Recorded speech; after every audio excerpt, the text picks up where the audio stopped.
دوسری چیز جس سے کہ انسان کے اوپر اللہ کی رحمت برستی ہے اس کو کہتے ہیں استغفار. استغفر اللہ ربی من کل ذنب واتوب الیہ. قرآن مجید میں اللہ رب العزت نے حکم فرمایا واستغفر اللہ، استغفار کرو. ہمارے اکابر یہ معمول بتاتے ہیں روزانہ، استغفر اللہ ربی من کل ذنب واتوب الیہ. اس کو دن میں کم از کم 100 مرتبہ صبح، 100 مرتبہ شام. زیادہ وقت ہو تو 200 مرتبہ بھی پڑھ سکتے ہیں. مگر جب پڑھ رہے ہوں تو ذرا اپنے گناہوں پر ندامت بھی دل میں محسوس کریں. یہ نہ ہو کہ زبان پہ استغفار چل رہا ہے اور دن میں گناہوں کے خیال چل رہے ہیں.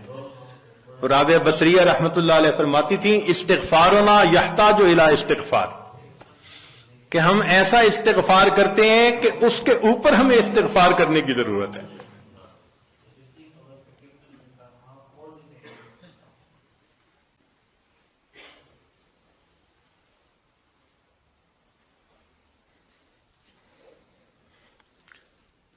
سبح برکف توبہ برلب دل پر از لطف گناہ.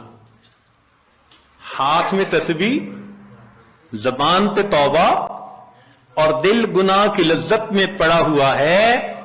معصیت را خن میں آیت بر استغفار ماں، میرے استغفار کے اوپر تو گناہ بھی کھڑا ہنس رہا ہے. تو ایسا استغفار نہ ہو. صحیح ندامت کے ساتھ ہم استغفار پڑھیں تو اللہ تعالی کی رحمت برسے گی. دلیل قرآن عظیم الشان، بات پکی. اللہ رب العزت شاد فرماتے ہیں لولا تستغفرون اللہ لعلکم ترحمون. قرآن کی آیت. اگر یہ استغفار کرتے تو کیا ہوتا؟ اللہ تعالیٰ رحمت برساتے. تو اس کا مطلب ہے یہ گارنٹیڈ بات ہے کہ استغفار کرنے سے اللہ تعالیٰ کی رحمت برستی ہے، انسان کے روح کو غذا ملتی ہے.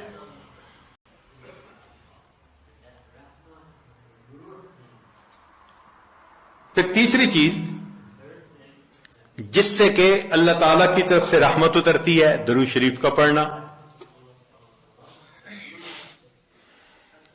حدیث مبارکہ میں آتا ہے جو شخص ایک دفعہ درود شریف پڑھتا ہے اللہ تعالیٰ 10 رحمتیں اتارتے ہیں. تو 10 رحمتوں کا اترنا اس بات کی دلیل کہ روح کو غذا ملتی ہے، نور اترتا ہے انسان کے اوپر. ہمارے مشائخ نے فرمایا کہ 100 مرتبہ صبح اور 100 مرتبہ شام، کم از کم اتنا تو درود شریف ضروری پڑھ لیں.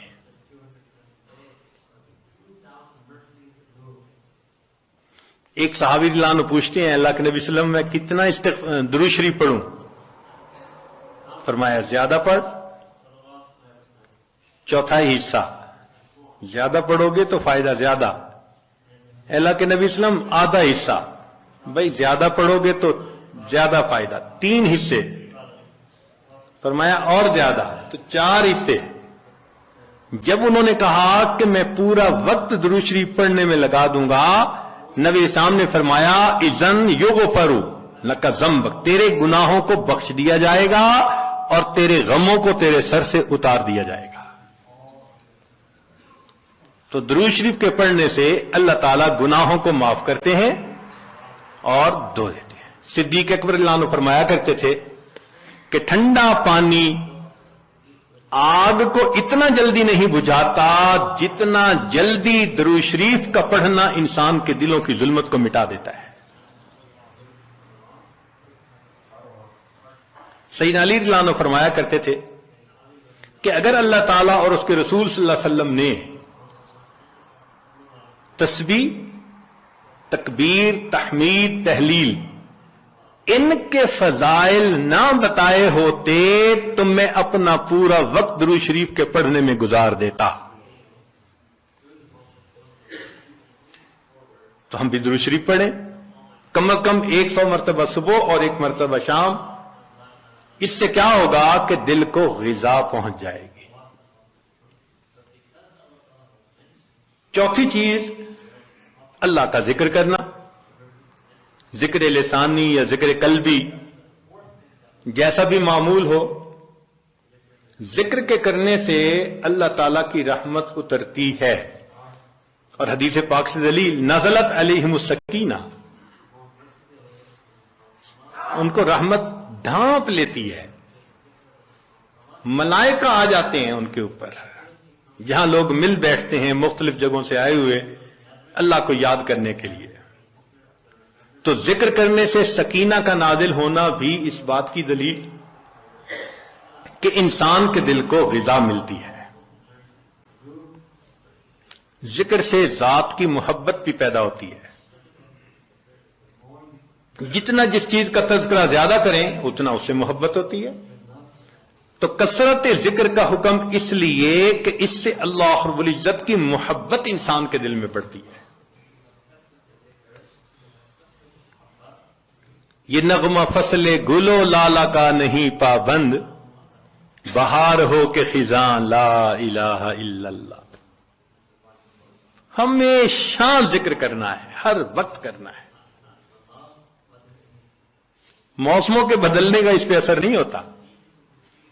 اس لیے ہمارے اکابر صبح شام کا کچھ وقت تھا جس میں تنہائی میں بیٹھ کے اللہ کا ذکر کثرت کے ساتھ کیا کرتے تھے.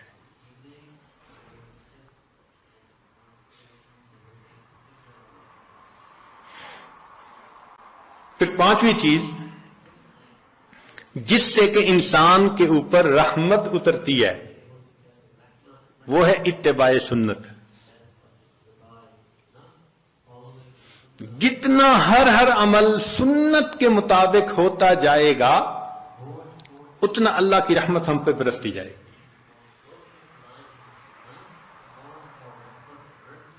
جتنا ہر عمل سنت کے مطابق. اس لیے ہمارے سلسلہ آریہ نقشبندیہ میں بیعت ہونے کے بعد پہلا کام یہی بتاتے ہیں، ہر کام کو سنت کے مطابق کرنا ہے.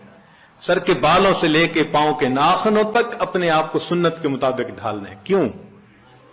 ایک تو اجر ہے، ایک قرب ہے، اللہ کی محبوبیت ملتی ہے، اور تیسرا یہ چیز انسان کے روح کی غذا بھی ہے. دلیل قرآن عظیم الشان میں سے ارشاد فرمایا اطیعوا اللہ والرسول لعلکم ترحمون. اللہ اور اس کے رسول کی اطاعت کرو تو کیا ہوگا؟ تمہارے اوپر رحمت برسے گی. تو اتباع سنت سے بھی انسان پر رحمت برستی ہے.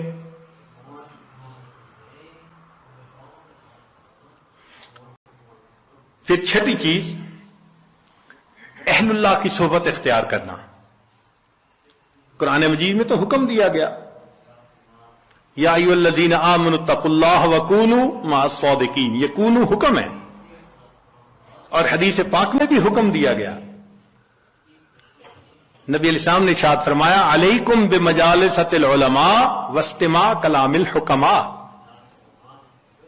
فإن اللہ تعالی یحیی القلب المیت بنور الحکمہ کما یحیی الارض المیت بماء المطر.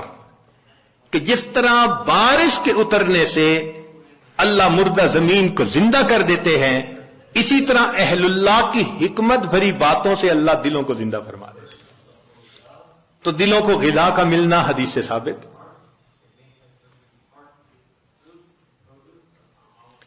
اس لیے تو فرمایا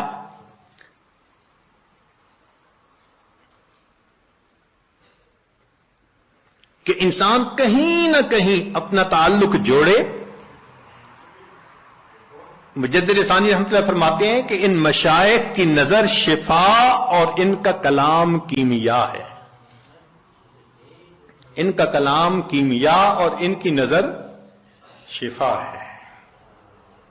ہے وہی تیرے زمانے کا امام برحق، ہے وہی تیرے زمانے کا امام برحق جو تجھے حاضر و موجود سے بیزار کرے، دے کے احساس زیاں تیرا لہو گرما دے، فقر کی شان چڑھا کر تجھے تلوار کرے۔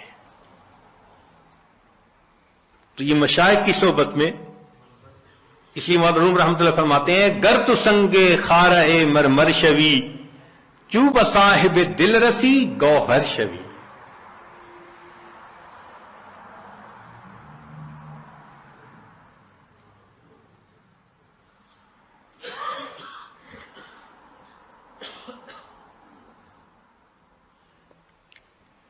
چنانچہ علماء نے لکھا ہے کہ ایسے مشائخ جن کو دیکھ کے اللہ یاد آئے، ان کی صفت ہوتی ہے رویتہ شفا و موعظتہ دوا۔ ان کی رویت شفا ہوتی ہے اور ان کی بات انسان کے لیے دوا ہوتی ہے۔ بلکہ فرمایا ينتفع برؤيته قبل روایته۔ یہ ایسے لوگ ہوتے ہیں ان کی روایت سے پہلے رویت سے ہی فائدہ ہو جاتا ہے بندے کو۔